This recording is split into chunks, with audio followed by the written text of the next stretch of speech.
sports, playing sports or being a coach for adolescents, right?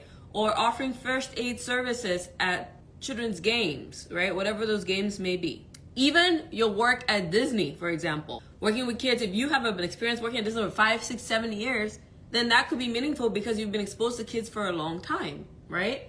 Meaningful experiences sometimes will have to communicate something that is not directly expressed. What do I mean by that? You putting an experience on your application would have to communicate a lesson that you learned that nobody else can express about your character, your virtues, your strengths, your understanding of the specialty. You would have to extrapolate from your past experiences and reformulate that in a string of words that communicate how meaningful that experience was for you or what that experience meant for you. The third thing is collect more descriptive information about experience. So they will be collecting more information about each experience, which is position, organization, time frame, location, and frequency of participation. Right now, I think the way that it is they collect very limited information. They ask you for your position, where you worked, the time frame, and the location. The IMG Roadmap is the only podcast dedicated to coaching international medical graduates in success blueprints for this unique pathway. I am Dr. Nina Loom, your host, a previous IMG turned hospital medicine physician, healthcare administrator, speaker, and coach. I empower, encourage, and equip you with actionable steps that you can take towards the residency position of your dreams. Hello, and welcome to this live session.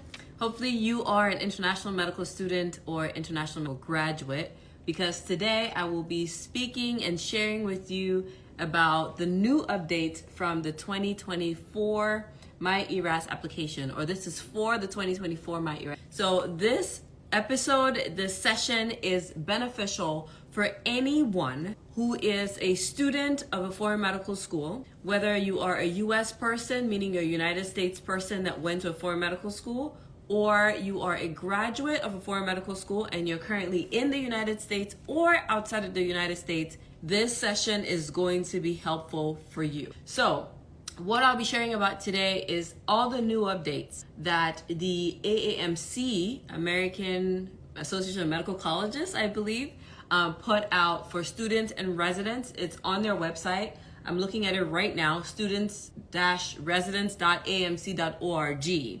That's the source of this information that I will be sharing with you today. And if you don't know who I am, I'm Dr. Nina Loom. I'm a previous IMG from Cameroon. I had all the red flags in the world, low step 1 score, needed a visa for sponsorship for throughout my stay in the United States, including residency. Did not have, the best experience, went to Caribbean Medical School, which is a foreign medical school. So I had all these red flags, right, that we often worry about. Being a woman, deferring my life to a later time in order to pursue residency, right?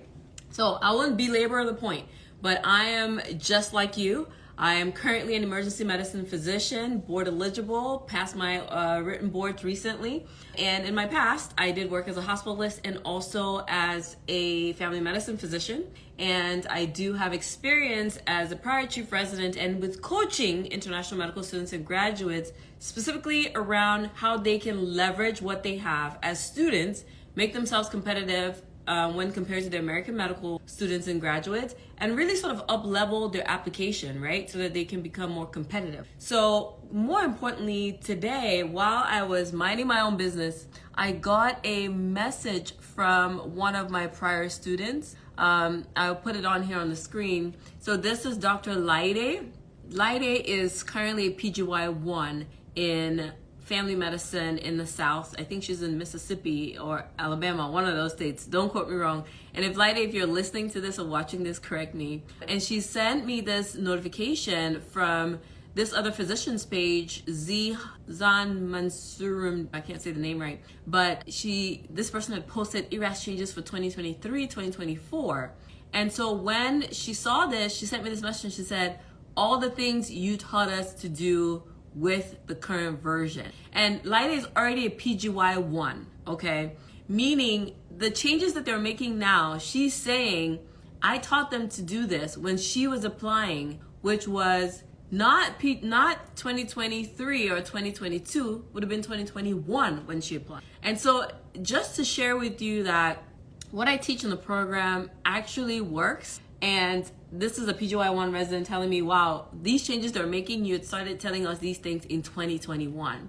Because I'm not saying that because I'm special, but what I'm saying is when you do this for so many years, you gain insight as to what really matters, especially when you look at it from both sides of the coin. As a prior student, and then as a resident, and then as a chief resident, and then as an attending who has actually worked with US students, I could see things a little bit differently.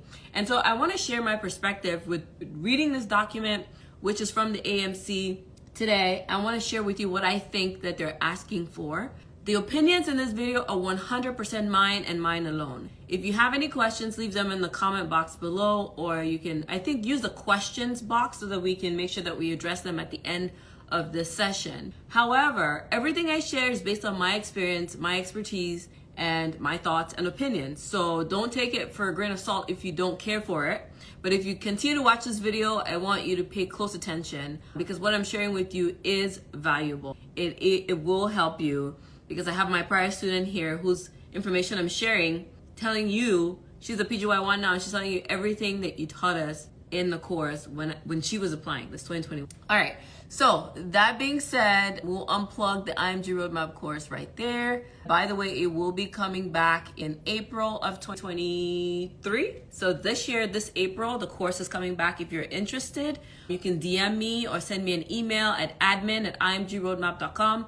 Or we'll share the link with you if you're interested in that information to sign up for our course. Okay, you'll get a wait list actually because our doors are opening. We'll start in April, but our doors open in March. Okay, so what's new with the application, which is why you're here?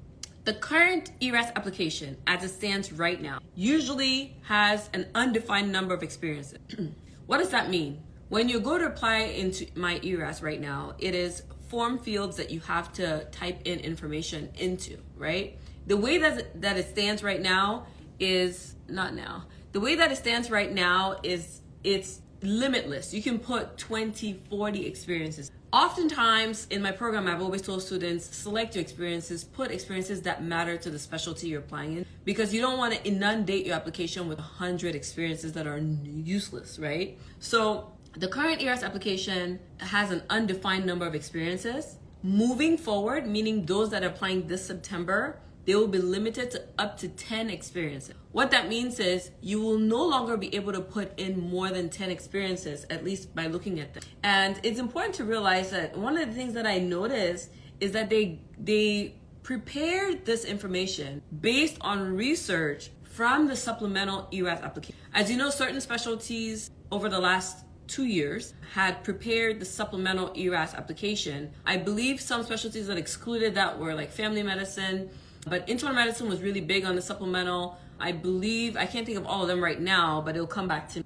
But what I'm saying is this information, these new recommendations that they're making appear to have come out of research that they have gathered from performing the supplemental application over the last few. So one of the things that stood out to me was that they're now saying there's going to be a limit to the number of experiences. So what does that mean for you? What that means for you is as you are going through your clinical rotations, your electives, your sub-Is, your observerships, try to tailor your experiences to what matters the most. What I mean by that is if you're applying to specialty A, neurology, if you can tailor those experiences to suit neurology, that will be best because now you have a limited number of experiences, so you don't need to go around gathering all these electives, rotations that don't matter.